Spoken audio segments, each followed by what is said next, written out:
हरियाणा के लोकप्रिय मुख्यमंत्री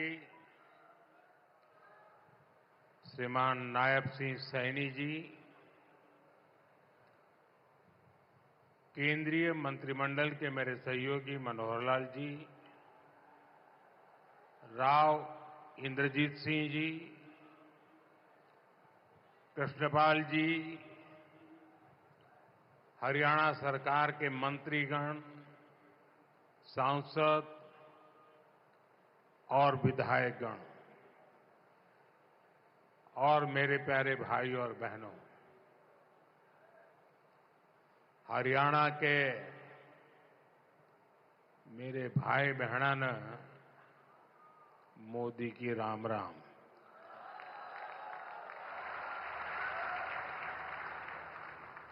साथियों,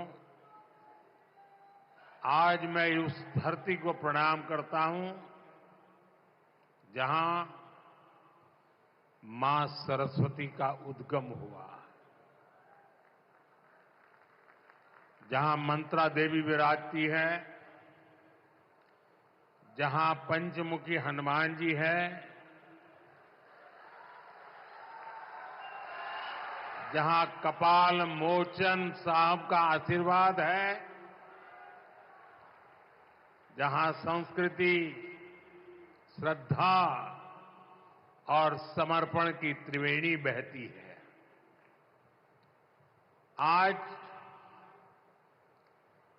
बाबा साहब आंबेडकर जी की 135वीं जयंती भी है। मैं सभी देशवासियों को अंबेडकर जयंती की बहुत बहुत शुभकामनाएं देता हूं। बाबा साहब का विजन, उनकी प्रेरणा निरंतर विकसित भारत की यात्रा में हमें दिशा दिखा रही है। साथियों, यमुनानगर सिर्फ एक शहर नहीं, ये भारत के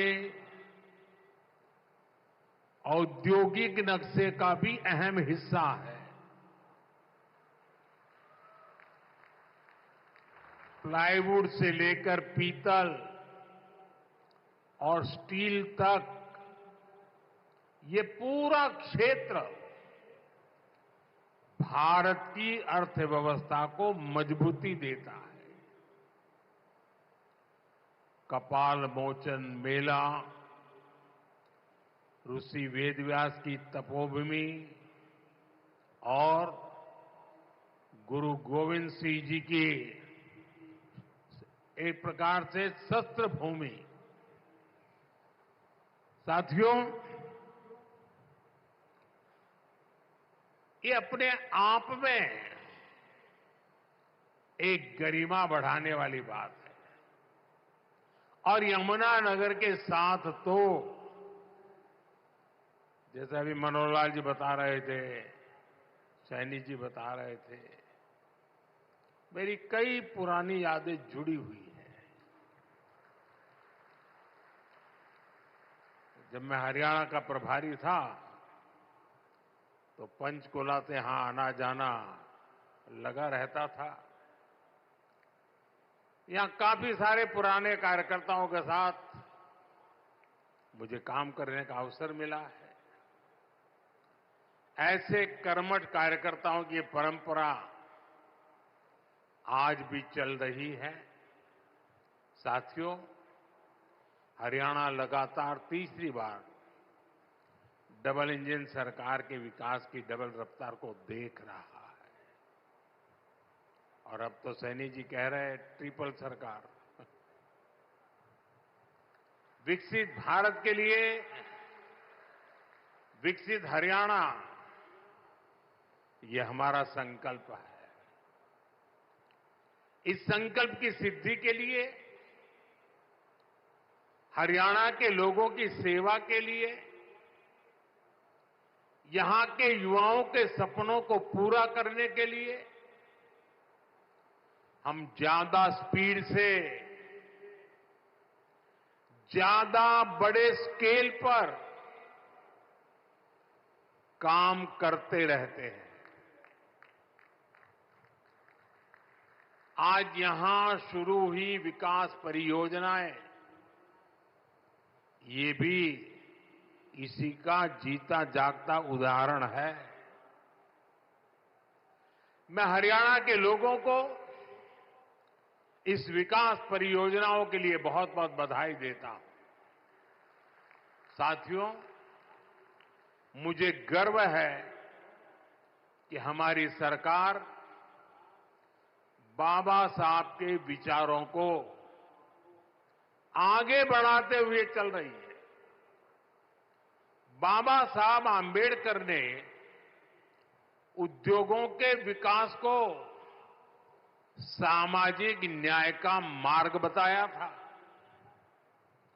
बाबा साहब ने भारत में छोटी जोतों की समस्या को पहचाना था। बाबा साहब कहते थे कि दलितों के पास खेती के लिए पर्याप्त जमीन नहीं है, इसलिए दलितों को उद्योगों से सबसे अधिक फायदा होगा। बाबा साहब का विजन था कि उद्योगों से दलितों को ज्यादा रोजगार मिलेंगे और उनका जीवन स्तर ऊपर उठेगा। भारत में औद्योगिकरण की दिशा में बाबा साहब ने देश के पहले उद्योग मंत्री डॉक्टर श्यामा प्रसाद मुखर्जी के साथ मिलकर काम किया था। साथियों, औद्योगिकरण और मैन्युफैक्चरिंग के इस तालमेल को दीनबंधु चौधरी छोटू राम जी ने भी गांव की समृद्धि का आधार माना था। वो कहते थे, गांवों में सच्ची समृद्धि तब आएगी जब किसान खेती के साथ साथ छोटे उद्योगों के माध्यम से भी अपनी आय बढ़ाएगा। गांव और किसान के लिए जीवन खपाने वाले चौधरी चरण सिंह जी की सोच भी इससे अलग नहीं थी। चौधरी साहब कहते थे, औद्योगिक विकास को कृषि का पूरक होना चाहिए। दोनों हमारी अर्थव्यवस्था के स्तंभ हैं। साथियों, मेक इन इंडिया के,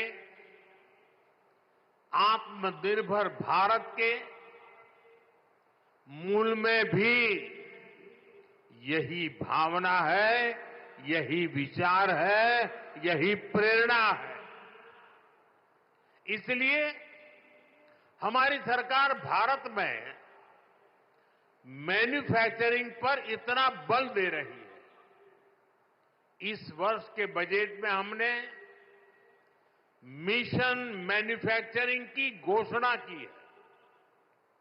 इसका मकसद है कि दलित, पिछड़े, शोषित, वंचित नौजवानों को ज्यादा से ज्यादा रोजगार मिले, नौजवानों को जरूरी ट्रेनिंग मिले, व्यापार कारोबार का खर्चा कम हो, एमएसएमई सेक्टर को मजबूती मिले, उद्योगों को टेक्नोलॉजी का लाभ मिले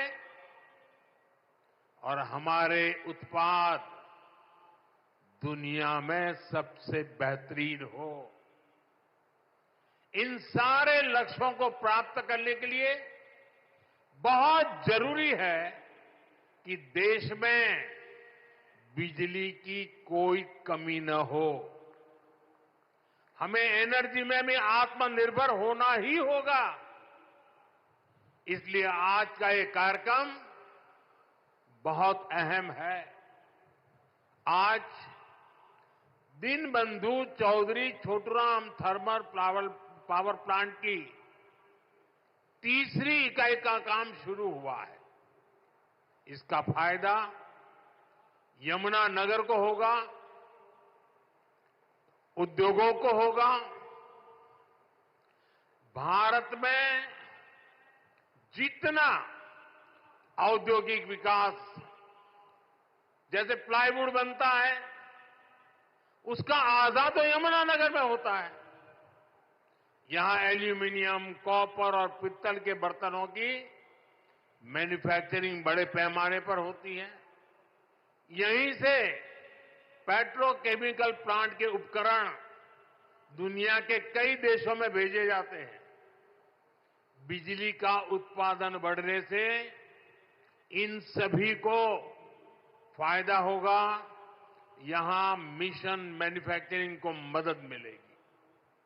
साथियों, विकसित भारत के निर्माण में बिजली की बहुत बड़ी भूमिका होने वाली है और हमारी सरकार बिजली की उपलब्धता बढ़ाने के लिए चौतरफा काम कर रही है।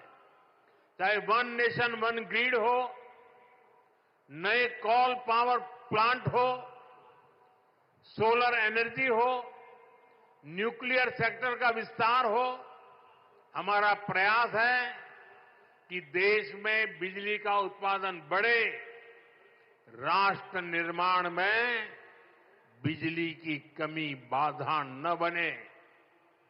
लेकिन साथियों, हमें कांग्रेस के दिनों को भी भूलना नहीं चाहिए। हमने 2014 से पहले, जब कांग्रेस की सरकार थी, वो दिन भी देखे हैं जब पूरे देश में ब्लैकआउट होते थे, बिजली गुल हो जाती थी। कांग्रेस की सरकार रहती तो देश को आज भी ऐसे ही ब्लैकआउट से गुजरना पड़ता। न कारखाने चल पाते, न रेल चल पाती, न खेतों में पानी पहुंच पाता। यानी कांग्रेस की सरकार रहती तो ऐसे ही संकट बना रहता, बढ़ता रहता। अब इतने वर्षों के बाद, प्रयासों के बाद आज हालात बदल रहा है। बीते एक दशक में भारत ने बिजली उत्पादन की क्षमता को करीब करीब 2 गुना किया है। आज भारत अपनी जरूरत को पूरी करने के साथ साथ पड़ोसी देशों को बिजली निर्यात भी करता है। बिजली उत्पादन, इस पर भाजपा सरकार के फोकस का लाभ हमारे हरियाणा को भी मिला है। आज हरियाणा में 16,000 मेगावाट बिजली का उत्पादन होता है। हम आने वाले कुछ सालों में एक क्षमता 24,000 मेगावाट तक पहुंचाने का लक्ष्य लेकर के काम कर रहे हैं। साथियों, एक तरफ हम थर्मल पावर प्लांट में निवेश कर रहे हैं, तो दूसरी तरफ देश के लोगों को पावर जनरेटर बना रहे हैं। हमने पीएम सूर्य घर मुफ्त बिजली स्कीम शुरू की है। अपने छत पर सोलर पैनल लगाकर आप अपना बिजली का बिल 0 कर सकते हैं। इतना ही नहीं, जो अतिरिक्त बिजली का उत्पादन होगा उसे बेचकर कमाई भी कर सकते हैं। अब तक देश के 1.25 करोड़ से ज्यादा लोग इस योजना के तहत रजिस्ट्रेशन करा चुके हैं। मुझे खुशी है कि हरियाणा के भी लाखों लोगों ने इससे जुड़ने के लिए अप्लाई किया है और जैसे जैसे इस योजना का विस्तार हो रहा है, इससे जुड़ा सर्विस इकोसिस्टम भी बड़ा हो रहा है। सोलर सेक्टर में नई स्किल्स बन रही है, एमएसएमईज के लिए नए मौके बन रहे हैं और युवाओं के लिए अनेक अवसर तैयार हो रहे हैं। साथियों, हमारे छोटे छोटे शहरों में छोटे उद्योगों को पर्याप्त बिजली देने के साथ ही सरकार इस तरफ भी ध्यान दे रही है कि उनके पास पर्याप्त पैसे रहे। कोरोना काल में एमएसएमई को बचाने की लाखों करोड़ों रुपए की सहायता सरकार ने दी है। छोटे उद्योग भी अपना विस्तार कर सके, इसके लिए हमने एमएसएमई की परिभाषा बदली है। अब छोटे उद्योगों को ये डर नहीं सताता कि जैसे ही वो आगे बढ़े सरकारी मदद छीन जाएगी। अब सरकार छोटे उद्योग के लिए स्पेशल क्रेडिट कार्ड की सुविधा देने जा रही है। क्रेडिट गारंटी कवरेज को भी बढ़ाया जा रहा है।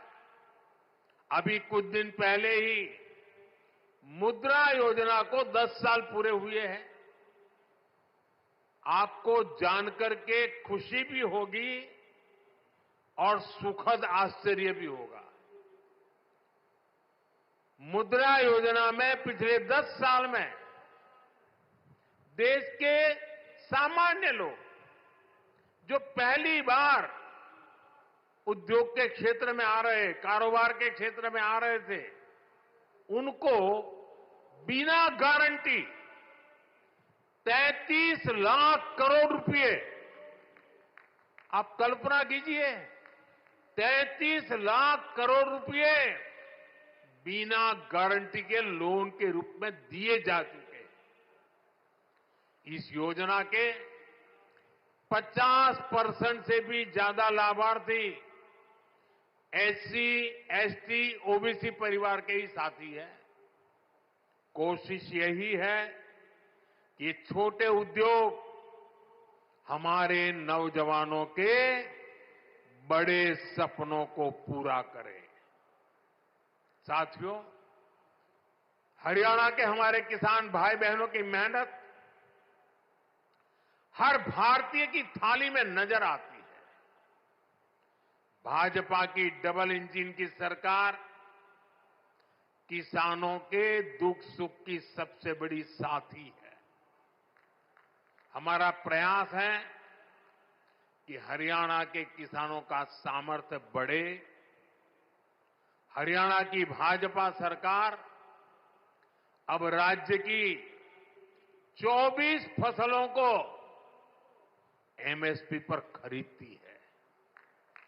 हरियाणा के लाखों किसानों को पीएम फसल बीमा योजना का लाभ भी मिला है।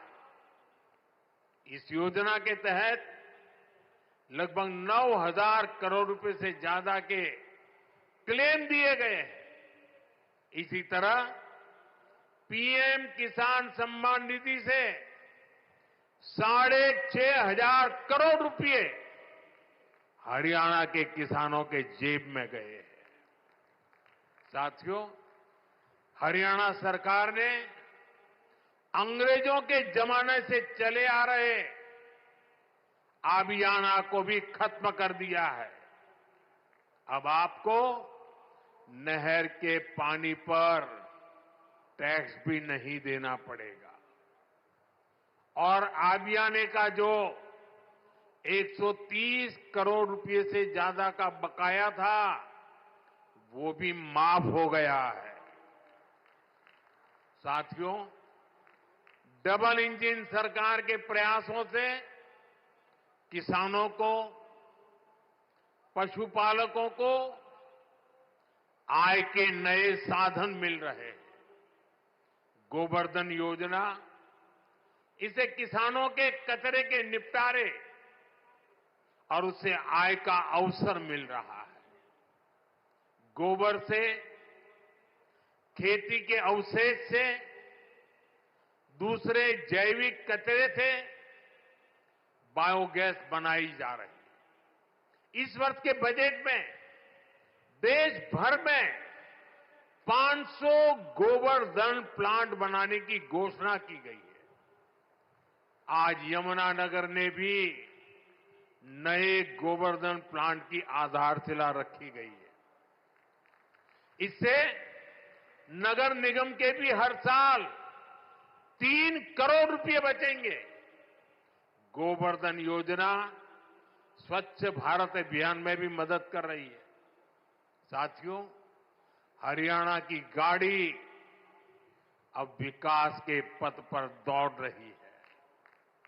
यहां आने से पहले मुझे हिसार में लोगों के बीच जाने का अवसर मिला। वहां से अयोध्या धाम के लिए सीधी हवाई सेवा शुरू हुई है। आज रेवाड़ी के लोगों को बाईपास की सौगात भी मिली है। अब रेवाड़ी के बाजार, चौराहों, रेलवे फाटकों पर लगने वाले ट्रैफिक जाम से लोगों को छुटकारा मिल जाएगा। ये 4 लेन का बाईपास गाड़ियों को बड़ी आसानी से शहर से बाहर निकाल देगा। दिल्ली से नारनौल की यात्रा में 1 घंटा समय कम लगेगा। मैं आपको इसकी बधाई देता हूं। साथियों, हमारे लिए राजनीति सत्ता सुख का नहीं, सेवा का माध्यम है। जनता की भी सेवा का माध्यम और देश की सेवा का भी माध्यम। इसलिए भाजपा जो कहती है उसे डंके की चोट पर करती भी है। हरियाणा में तीसरी बार सरकार बनने के बाद हम लगातार आपसे किए वायदे पूरे कर रहे हैं। लेकिन कांग्रेस शासित राज्यों में क्या हो रहा है? जनता से पूरा विश्वासघात। पड़ोस में देखिए, हिमाचल में जनता कितनी परेशान है। विकास के, जन कल्याण के सारे काम ठप पड़े हैं। कर्नाटका में बिजली से लेकर दूध तक, बस किराए से लेकर बीज तक, हर चीज महंगी हो रही है। मैं सोशल मीडिया पर देख रहा था, कर्नाटका में कांग्रेस सरकार ने जो महंगाई बढ़ाई है, भांति भांति के टैक्स लगाए हैं। सोशल मीडिया में लोगों ने बड़ा आर्टिकुलेट किया है और उन्होंने कहा है, और A to Z पूरी ABCD और हर अक्षर के साथ कैसे कैसे उन्होंने टैक्स बढ़ाए, उसका A to Z पूरा लिस्ट बना करके एक कर्नाटक की कांग्रेस सरकार की पोल खोल के रखी है। खुद वहां के मुख्यमंत्री के करीबी कहते हैं कि कांग्रेस ने कर्नाटका को करप्शन में नंबर 1 बना दिया। साथियों, तेलंगाना की कांग्रेस सरकार भी जनता से किए वादे भूल गई है। वहां कांग्रेस, वहां की सरकार जंगलों पर बुलडोजर चलवाने में व्यस्त है। प्रकृति को नुकसान, जानवरों को खतरा, यही है कांग्रेस की कार्यशैली। हम यहां कचरे से गोवर्धन बनाने के लिए मेहनत कर रहे हैं और वो बने बनाए जंगलों को उजाड़ रहे हैं। यानी सरकार चलाने के 2 मॉडल आपके सामने हैं। एक तरफ कांग्रेस का मॉडल है जो पूरी तरह झूठ साबित हो चुका है, जिसमें सिर्फ कुर्सी के बारे में सोचा जाता है। दूसरा मॉडल बीजेपी का है जो सत्य के आधार पर चल रहा है, बाबा साहब आंबेडकर ने दी हुई दिशा पर चल रहा है, संविधान की मर्यादाओं को सर आंखों पर चढ़ा के चल रहा है। और सपना है विकसित भारत बनाने के लिए प्रयास करना। आज यहां यमुनानगर में भी हम इसी प्रयास को आगे बढ़ता देखते हैं। साथियों, मैं आपसे एक और अहम विषय की चर्चा करना चाहता हूं। कल देश ने वैशाखी का पर्व मनाया है। कल ही जलियांवाला बाग हत्याकांड के भी 106 वर्ष हुए हैं। इस हत्याकांड में अपनी जान गंवाने वालों की स्मृतियां आज भी हमारे साथ है। जलियांवाला हत्याकांड में शहीद हुए देशभक्तों और अंग्रेजों की क्रूरता के अलावा एक और पहलू है जिसे पूरी तरह अंधेरे में डाल दिया गया था। ये पहलू मानवता के साथ, देश के साथ खड़े होने के बुलंद जज्बे का है। इस जज्बे का नाम शंकरन नायर था। आपने किसी ने नहीं सुना होगा, शंकरन नायर का नाम नहीं सुना होगा, लेकिन आजकल इनकी बहुत चर्चा हो रही है।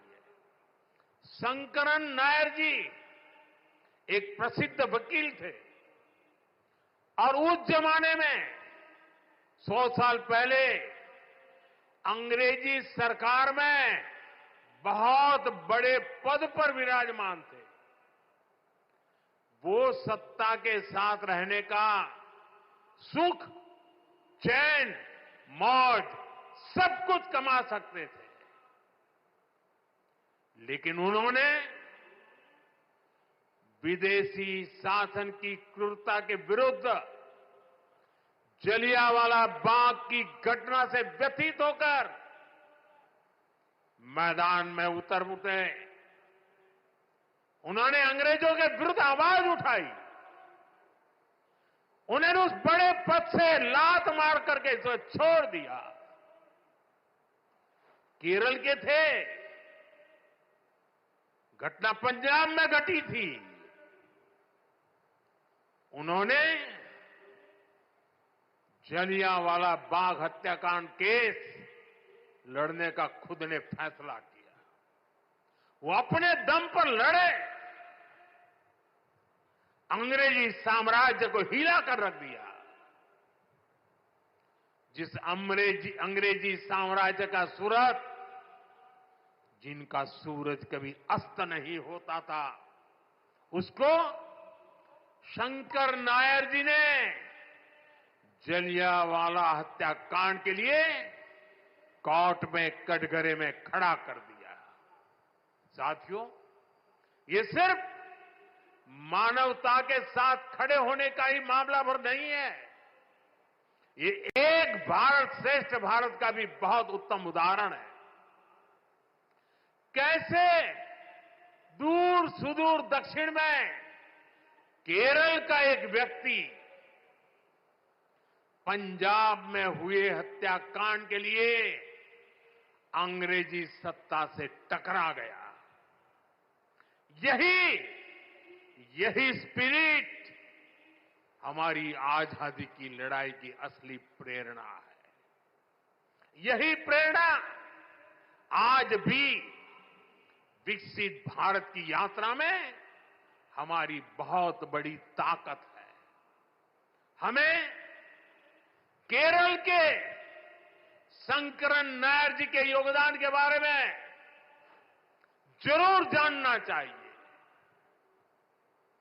और पंजाब, हरियाणा, हिमाचल, यहां के एक एक बच्चे को जानना चाहिए।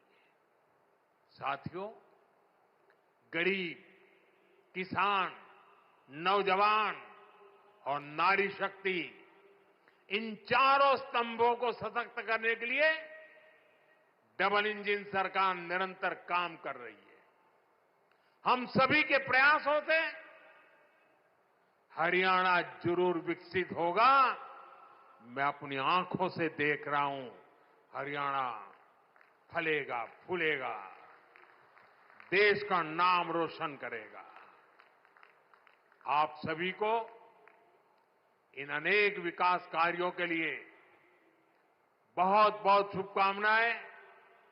दोनों हाथ ऊपर करके पूरी ताकत से मेरे साथ बोलिए, भारत माता की,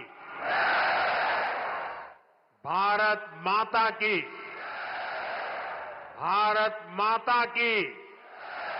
बहुत बहुत धन्यवाद।